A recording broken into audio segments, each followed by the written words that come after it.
Everyone, CUT 2024 के question से PY के क्वेश्चन देखिए वीडियो में होने वाला क्या है कि पहले हम क्वेश्चन को देखेंगे, उसके बेसिस पे मैंने प्रैक्टिस क्वेश्चन देखिए इसके बहुत टाइम लगा है मुझे बनाने के लिए। हर क्वेश्चन से मैंने 2 क्वेश्चन आपको दिए हैं सिमिलर डेटा पे प्रैक्टिस करने के लिए, है ना। और फिर आपके पास एक क्वेश्चन होगा, फिर उसके बाद आपके पास प्रैक्टिस क्वेश्चन होंगे 2, आप ट्राई कर सकते हैं इसको।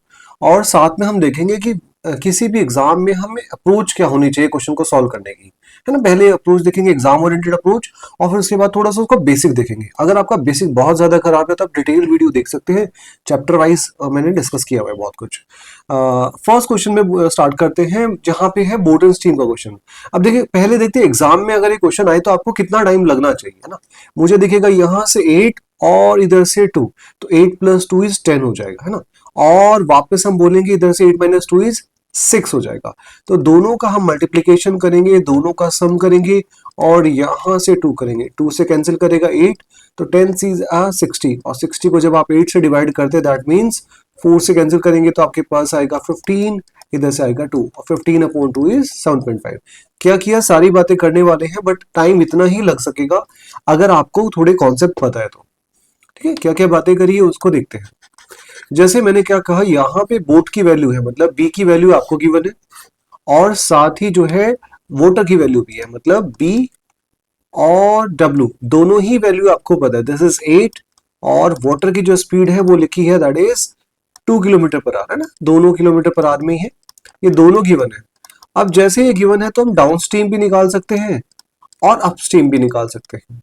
डाउनस्ट्रीम का मतलब होता है दोनों का एडिशन, जब वो वाटर के साथ साथ जा रही होगी, मतलब विद द करंट जा रही होगी, तो 10 हो जाएगा। अगर अपस्ट्रीम बोलेंगे तो अपस्ट्रीम का मतलब हो जाएगा दोनों का डिफरेंस, जो कि हमारे पास 6 km/h हो जाएगा, है ना। ये सिंपल सिंपल सा फंडा है जो हम डायरेक्ट देख के बता सकते थे। अब क्या बोला गया है, दोनों में सेम है ना, एक प्लेस पे गई है वापस भी आई है, तो डिस्टेंस सेम है, मतलब यहां से गई यहां गई और वापस भी, अगर डी डिस्टेंस गई तो वापस भी कितना आएगा, डी डिस्टेंस ही आएगा। तो क्या हम ऐसा बोल सकते हैं, अगर डिस्टेंस जा रही है किस हिसाब से, डाउन स्ट्रीम, और डाउन स्ट्रीम क्या है 10 की स्पीड से, डिस्टेंस को जब स्पीड से डिवाइड करते तो टाइम आता है। सिमिलरली डिस्टेंस गई है कितने, अपस्ट्रीम, तो डी डिस्टेंस गई है अपस्ट्रीम, मतलब 6 की स्पीड से गई होगी, ये भी टाइम है और ये भी टाइम है ना। दोनों का अगर हम सम कर दे तो क्या टोटल टाइम होना चाहिए, और टोटल टाइम गिवन है, कितना गिवन है, टोटल टाइम इज 2 घंटे लगा है इसको, दिस इज 2 hours। अब आपने बस डी को कॉमन लेना था, और यहां से, दिस इज बेसिक स्कूल वाला मेथड, चेंज भी कर सकते हैं उसको। यहां से आप करेंगे 10 + 6 = 16, और नीचे डिवीजन में आपके पास 60 = 2। अब डी की वैल्यू निकालनी है डिस्टेंस की, तो 2 × 60/16, और जैसे से कैंसिल आउट करेंगे तो आपके पास आएगा 7.5 किलोमीटर में आंसर है। आप डायरेक्ट फॉर्मूला भी रख सकते थे। फॉर्मूला क्या बोलता है कि अगर कहीं भी आपके पास डिस्टेंस निकालना हो तो दोनों स्पीड का मल्टीप्लीकेशन और दोनों स्पीड का समेशन, है ना, और टाइम में की जगह क्या आ जाएगा, टोटल टाइम आप ले सकते थे। ठीक है, this is a formula type. इसी चीज को हम चेंज कर देते हैं, डी कॉमन ले लिया, पहले इधर से आएगा इधर से आएगा, फिर दोनों का हमने किया एलसीएम लिया और इक्वल टू टोटल टाइम, इसी को ही चेंज करके इस फॉर्मेट में बना देते हैं। टाइम स्पीड डिस्टेंस में भी आपके पास ये काम आता है। कब जरूरत पड़ती है, जब भी टोटल टाइम गिवन होता है किसी चीज का, तो हम डिस्टेंस निकालने के लिए डायरेक्ट ऐसे बोल सकते हैं, अदरवाइज आप बेसिक से बोल लीजिए। ठीक है, आई होप क्लियर होगा। अब इसके ऊपर डायरेक्ट 2 क्वेश्चन मैंने बनाए हैं। देखिए बहुत टाइम लगा है इन क्वेश्चंस को बनाने के लिए, क्योंकि डेटा को वैसा ही रख के सेम लैंग्वेज पे, और फिर उसके बाद बस डेटा चेंज करना है ना, उसके ऑप्शंस क्रिएट करना। It took lot of time, 3-4 घंटे मुझे लग गए इस पूरी पीपीटी। 32 क्वेश्चन है ना, 16 क्वेश्चन है बेसिकली, उसको डबल करके हमने 32, मतलब उसके एग्जाम्पल्स सिमिलर क्वेश्चन मैंने दिए हैं। ठीक है भाई, तो 48 क्वेश्चन के लिए ऑब्वियसली टाइम लगेगा, उस हिसाब से मैं बात कर रहा हूँ। सेकंड क्वेश्चन है, देखते हैं कैसे आपके पास इसका आंसर होना चाहिए। देखिए ये तो बहुत बेसिक है, अगर क्वेश्चन को बोले तो कैसा है ये, दिस इज इजी वाला क्वेश्चन, मोस्ट इजी वाला क्वेश्चन है। इधर से देखेगा बोर्ड मास का रूल है, तो एग्जाम में क्या 6 × 2 = 12, और 12 + 4 क्या हो जाएगा 16। क्या किया, दिस इज डिवीजन का साइन, 24 को 4 से डिवाइड किया, 2 से मल्टीप्लाई किया, और साथ में इसको एक साथ में कर लेंगे। 8 - 4 क्या होता है, +4। जैसे आप इसे कैंसिल करेंगे तो 12 आ जाएगा, और 12 + 4 = 16 आ जाएगा। ठीक है, ये इजी है, इसमें कुछ है ही नहीं, आप आराम से कर सकते थे। इसके ऊपर सिमिलर क्वेश्चन दिए मैंने, वो आप देख सकते हैं सिमिलर डेटा पे। नेक्स्ट क्वेश्चन है the difference of the greatest and the smallest of the fraction. अब इस क्वेश्चन को मैं बोलूं वैसे मॉडरेट है, लेकिन ये क्वेश्चन आप लोगों के लिए डिफिकल्ट भी हो सकता है। कब हो सकता है डिफिकल्ट? जब आपको फ्रैक्शन की नॉलेज नहीं है। जैसे एग्जाम में अगर मुझे करना हो तो मैं डायरेक्ट उसको 50% बोलूंगा, यहाँ से 9 8 72.72%, है ना। डिटेल में भी देखेंगे अभी क्या होने वाला है इसमें। 8 से देखेंगे तो 1/8 मतलब 12.5, 13 जाएगा तो 18 7.5 आ जाएगा। 7/9 का मतलब हो जाएगा 77/77, इधर से 1/6 16 17 तो 83.33, ना। सॉरी इधर से ही है ना। आप ऐसा लिख सकते थे इसको अगर आपको जब फ्रैक्शंस की नॉलेज है। अगर फ्रैक्शन की नॉलेज है तो हमें पता चला ग्रेटेस्ट और स्मॉलेस्ट चाहिए। तो ग्रेटेस्ट कौन सा इन सब में? ये वाला ग्रेटेस्ट है, स्मॉलेस्ट क्या है? 1/2 है। तो बस आपको 7/2 8 में से 1/2 माइनस करना था। जैसे एलसीएम लेंगे बेस का तो 8 हो जाएगा, इधर से 7 - 4, है ना। तो 3/8 ऑप्शन नंबर क्या आ जाएगा? 1 आ जाएगा। क्या किया मैंने उसकी डिटेल में बात करते हैं। 1/2 को परसेंटेज में बना लिया हमने, हर चीज का परसेंटेज बना लिया। 1/2 का परसेंटेज तो सबको याद रहेगा 50% होता है। 8/11, अब जैसे 8/11 किससे याद करते हैं? 1/11 पता होता है, कितना होता है? 9 1/11%। आपको क्या बनाना है? 8/11, तो इधर भी 8 का मल्टीप्लाई, इधर भी 8 का multiply, this is equal to 72.72 है। ये हमने देखा हुआ है, दिस इज 8/11। सिमिलरली 7/8, अब 7/8 निकाला है तो कैसे निकालेंगे? आप इसको ऐसा कह सकते हैं 1/1 - 8, 1 - 1/8, क्योंकि दिस इज ऑल्सो सेम, है ना। इस तरीके से लिख सकते हैं इसको। जब भी दो चीजों का फ्रैक्शन ऐसे आपस में -1 होता है ना डिफरेंस, तो हम ऐसा लिख सकते हैं इसको। या फिर आप बेसिक समझ लीजिए, 1 का मतलब होता है 100% और 1/8 का मतलब होता है 12.5%। दोनों को जब माइनस करेंगे तो आपके पास आएगा 87.5%, है ना। फिर थर्ड चीज है 7/9। अब 1/9 याद रहेगा। 1/9 क्या होता है? 11 1/9%। बनाना क्या है? इस साइड से भी मल्टीप्लाई करनी है 7 की, इधर से भी मल्टीप्लाई कर देंगे 7 की, तो दिस इज 77 7/9, जो कि ये बन जाएगा, है ना, 0.77। सिमिलरली 5/6, अब 5/6 के लिए क्या करेंगे? 5/6 का मतलब होता है 1 - 1/6, है ना। अगर आप 5/6 लिखे या कुछ ऐसा लिखे, जब भी दो चीजों का डिफरेंस, जैसे यहाँ पे 1 था तो हमने ऐसा लिख दिया इसको, तो दिस इज 100% माइनस 1/6 की वैल्यू होती है 16/3%, और जैसे ही माइनस करेंगे तो आपके पास 17 जाके 87.33%। ये सारी कहानी आप मन में कर सकते हो, कुछ भी इसमें लिखने की बात नहीं है। मैंने समझाने के लिए सब कुछ लिखा, अदरवाइज एग्जाम में अप्रोच ये होनी चाहिए। लार्जेस्ट चाहिए था तो लार्जेस्ट आपके पास, this is largest, sorry largest is this, है ना, ये लार्जेस्ट है क्या? दिस इज 87.7/8 ना। हाँ, दिस इज द लार्जेस्ट, इसमें से माइनस करेंगे तो 87.5 आएगा, और दिस इज 83.66 ना। तो दिस इज द लार्जेस्ट, तो लार्जेस्ट फ्रैक्शन लिया हमने। स्मॉलेस्ट चाहिए तो 50% वाला स्मॉलेस्ट है, कौन सा है? 1/2। तो इन दोनों का आपने क्या किया? डिफरेंस किया, आंसर आ गया 3/8। ठीक है, इसी के सिमिलर बेसिस पे आपके पास दो क्वेश्चन है और इनके आंसर्स भी लिखे हैं, आप इसको ट्राई कर सकते हैं। आई होप आपको ये चीजें समझ आ रही होगी, और ये कंटेंट अगर आपको पसंद आ रहा है तो आप इस चैनल को सब्सक्राइब कर सकते हैं। ऐसे बहुत सारी वीडियो में अभी एज अ सीरीज सोचा मैंने, 24 का है, फिर 23, फिर 22 के क्वेश्चंस देखेंगे। 23 में क्वेश्चंस बहुत ज्यादा है ना, मतलब एक तरीके से 24 में तो सिर्फ एक ही पेपर हुआ है, बट 23 में बहुत नंबर ऑफ सेट्स हैं। सिमिलरली 22 में भी, तो उसके लिए हम देखेंगे, एक एक करके उसको लेके आएंगे। क्वेश्चन में क्या लिखा है? The sum of the LCM and the HCF of the two numbers is this, if the LCM of this number is. देखिए, एग्जाम ओरिएंटेड अप्रोच देखते हैं पहले। अगर मुझे नंबर दिखा तो मैं डायरेक्ट 654, इधर से डिवीजन में 61 लिख सकता हूँ। अब 61 से 1 टाइम जाएगा तो 4, इधर से 2 और 4, और फिर 4 टाइम जाएगा। इसका मतलब एचसीएफ की वैल्यू आपके पास 14 आ जाएगी, है ना। मैं पहले बता रहा हूँ कि क्या कर सकते थे, डायरेक्ट कर सकते थे, और एग्जाम की अप्रोच यही होनी चाहिए। बेसिक बात अभी करेंगे।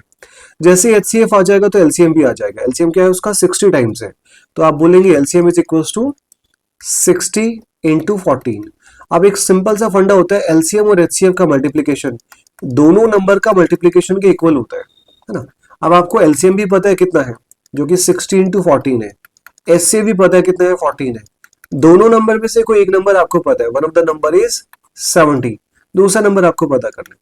तो ये जो 70 है यहाँ पे इधर डिवीजन में चला जाएगा, और जैसे डिवीजन में जाएगा तो 0 0 कैंसिल हो जाएगा, 7 से जाएगा 2 टाइम्स, और 14 6 इससे 168 आ जाएगा। यूनिट डिजिट भी आप चेक कर सकते हो।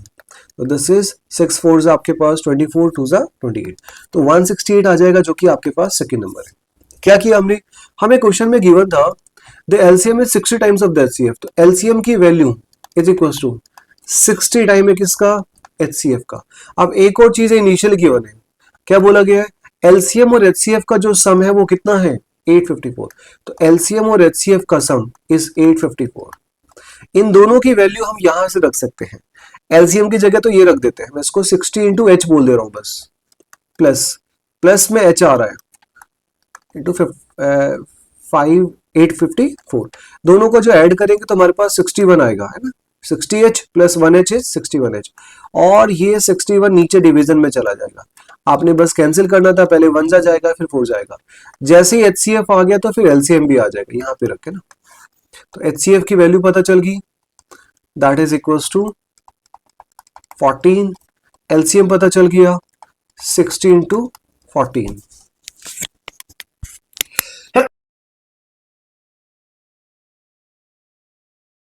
ठीक है भाई, समझाने के लिए मैंने सारी कहानी लिखी, अदरवाइज हम जल्दी इतने से में कर सकते थे इस क्वेश्चन को।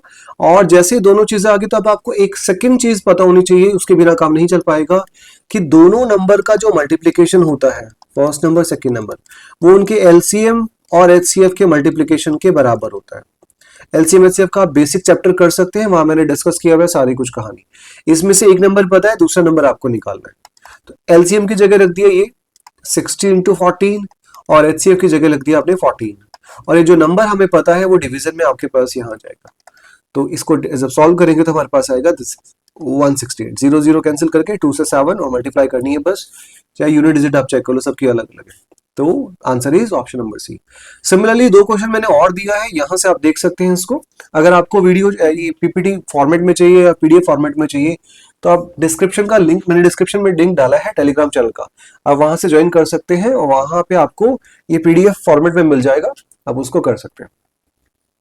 नेक्स्ट क्वेश्चन क्या है यहाँ पे, प्रेजेंट एज ऑफ हरीश। अब देखिए क्वेश्चन की अगर मैं कैटेगरी बोलूं या किस डिफिकल्टी लेवल का है, तो मॉडरेट से डिफिकल्ट है ना। मॉडरेट से डिफिकल्ट क्यों बोल रहा हूँ, इस हिसाब से ले रहा हूँ कि भाई पहली बार तैयारी करने वाले लोग होते हैं, ज्यादातर लोग वही है जो मेजोरिटी में जो पहली बार तैयारी करें। अब उनके लिए क्वेश्चन इजी तो नहीं रहेगा।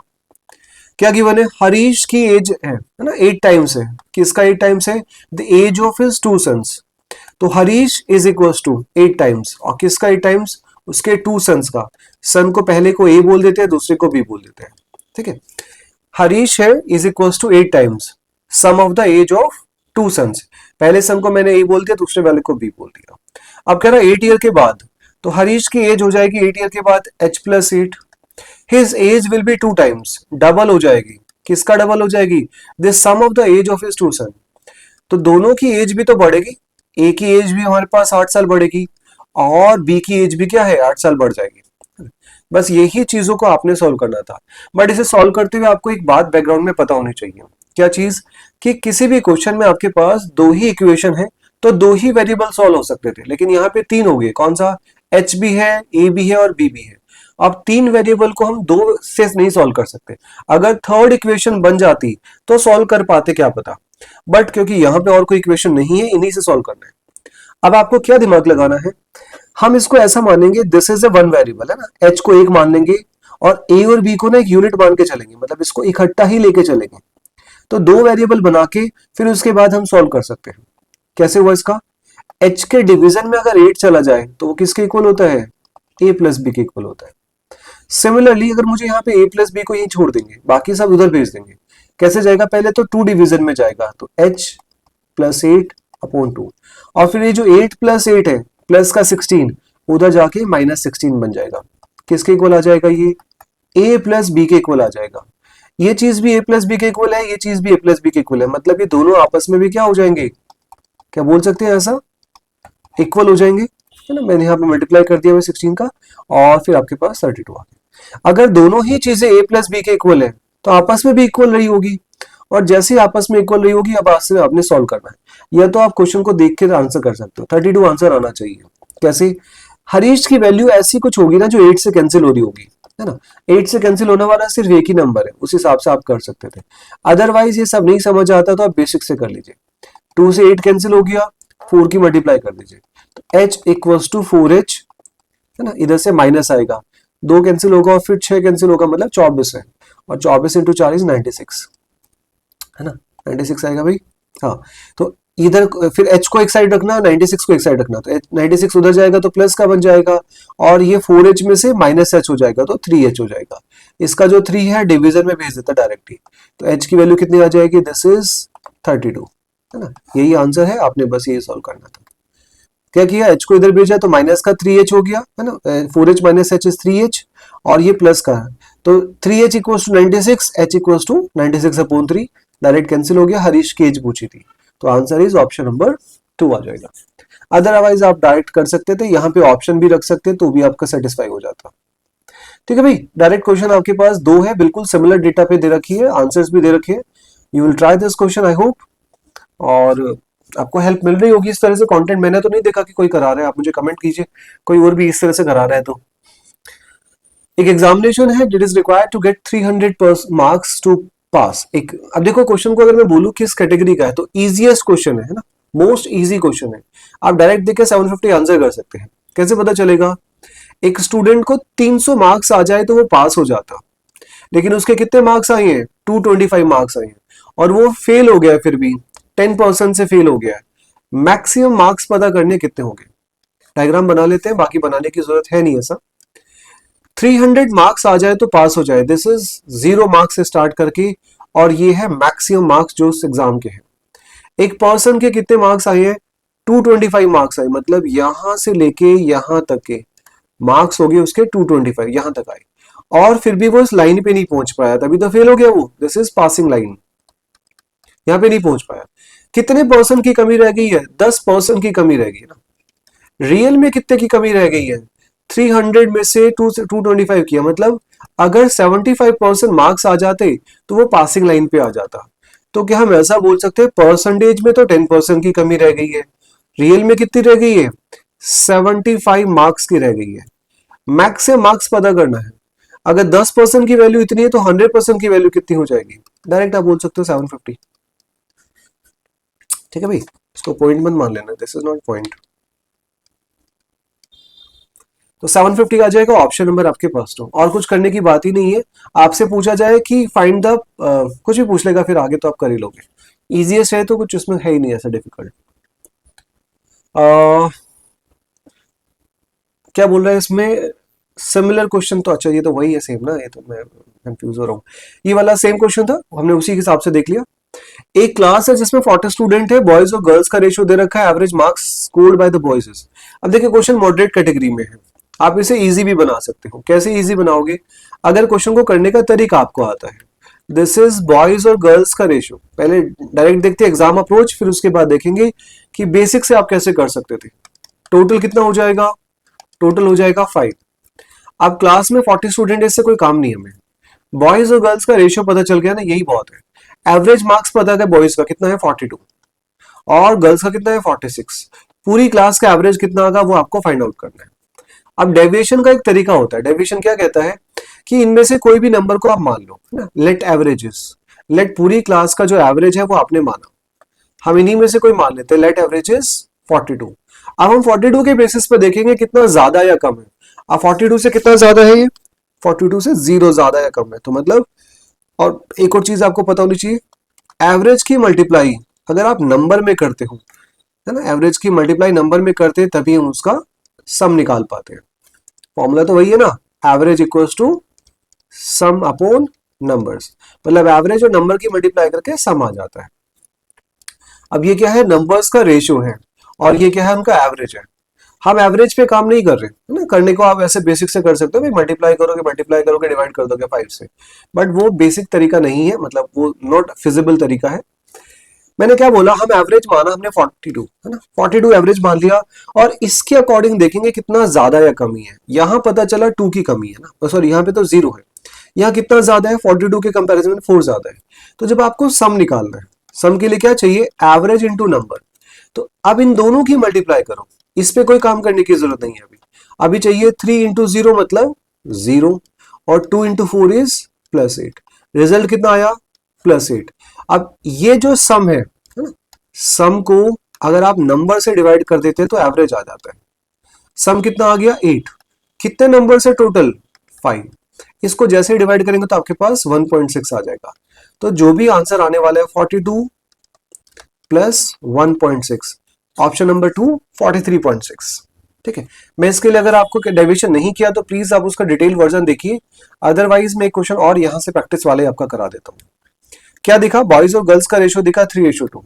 बॉयज की वैल्यू कितनी है 50, बॉयज का एवरेज 50, गर्ल्स का एवरेज कितना है 60, टोटल क्लास कितनी है हमारे पास 5, और टोटल एवरेज आपको फाइंड आउट करना है। हम क्या करेंगे, इनके बीच में से किसी को एवरेज मान लेते हैं, लेट एवरेजेस, है ना, हमने माना, अब जो भी मानेंगे आंसर वही आएगा। मैंने इनके बीच का माना, 40 मानोगे तब भी आएगा, 45 मानोगे तब भी आएगा, 55 मानोगे तब भी आएगा। क्या बोला हूं, 50 के हिसाब से 0 है ना, कुछ भी ज्यादा चेंज नहीं है, तो 0 इंटू 3 तो 0 हो जाता है, 0 इसीलिए कर लेते हैं इसको। और 50 के कंपैरिजन में कितना ज्यादा है ये 10, this is number, this is average, average की मल्टीप्लाई नंबर में करके सम आता है, तो 2 इंटू 10 कितना हो जाएगा +20, है ना, इधर से तो 0 ही आएगा, उससे कुछ फर्क नहीं पड़ रहा। अब ये जितना भी सम है इसको सबके बीच में डिवाइड कर दो, सब कौन है, टोटल 5 नंबर्स है, और जैसे 5 से करेंगे तो आपके पास क्या आ जाएगा, 50 + 4 इज 54, ऑप्शन नंबर 1 आ जाएगा। ठीक है, आप इसमें सेकंड मेथड भी लगा सकते थे, एलिगेशन। एलिगेशन क्या होता है, बॉयज गर्ल्स, बॉयज का एवरेज है 50, गर्ल्स का एवरेज है 60, पूरी क्लास का एवरेज आपको पता करना है, तो यहां से बोलेंगे 3:2, ये गिवन है। अब बस ये सॉल्व करना आना चाहिए तो आप इसे कर सकते हैं, जहां डेविएशन लग रहा है वहां एवरेज तो मतलब एलिगेशन तो लग ही जाएगा। ठीक है, और ये सब नहीं समझ आता तो भाई आप इसको बेसिक स्कूल वाले मेथड से भी कर सकते हैं। ठीक है, that is old traditional method, school method आप इसे बोल सकते हैं। यहां पे क्या करेंगे, सम निकालने के लिए एवरेज और नंबर इन दोनों का मल्टीप्लाई कर देंगे। एवरेज कितना है पहले 42, नंबर कितना है, पहले बॉयज का नंबर लेंगे और साथ में जो हमारे पास एवरेज कितना गर्ल्स का 46 है और उसी का नंबर भी लेंगे, this is average, this is average, और ये क्या है number, this is also number. ये नंबर किसका है, गर्ल्स का, और ये नंबर किसका है, बॉयज का। अब कैसे पता चलेगा गर्ल्स और बॉयज कहाँ पे है, उसके लिए आपको ये दोनों डेटा जरूरत पड़ेगी। अगर हमें पता चला 3x + 2x, 5x की वैल्यू 40 दे रखी है तो x की वैल्यू कितनी हो जाएगी 8, x नहीं चाहिए, बॉयज की वैल्यू चाहिए तो 3x चाहिए तो मतलब 24, गर्ल्स की वैल्यू चाहिए तो 2x चाहिए तो 8 2 16, तो आप डायरेक्ट यहां पे बोल सकते हैं बॉयज का नंबर है 24, बॉयज का नंबर है 24 और गर्ल्स का नंबर है 16, इन दोनों की मल्टीप्लाई करके सम आ जाएगा, इन दोनों की मल्टीप्लाई करके सम आ जाएगा, और उसको डिवाइड कर देंगे जितने भी टोटल नंबर है, और टोटल नंबर कितना है 40। ऐसा भी कर सकते हैं but this is not a feasible method, आपको नहीं करना चाहिए, कुछ भी नहीं होगा तो आप स्कूल मेथड लगाएंगे, अदरवाइज वी विल मतलब ना डेविएशन से ही करेंगे इसको।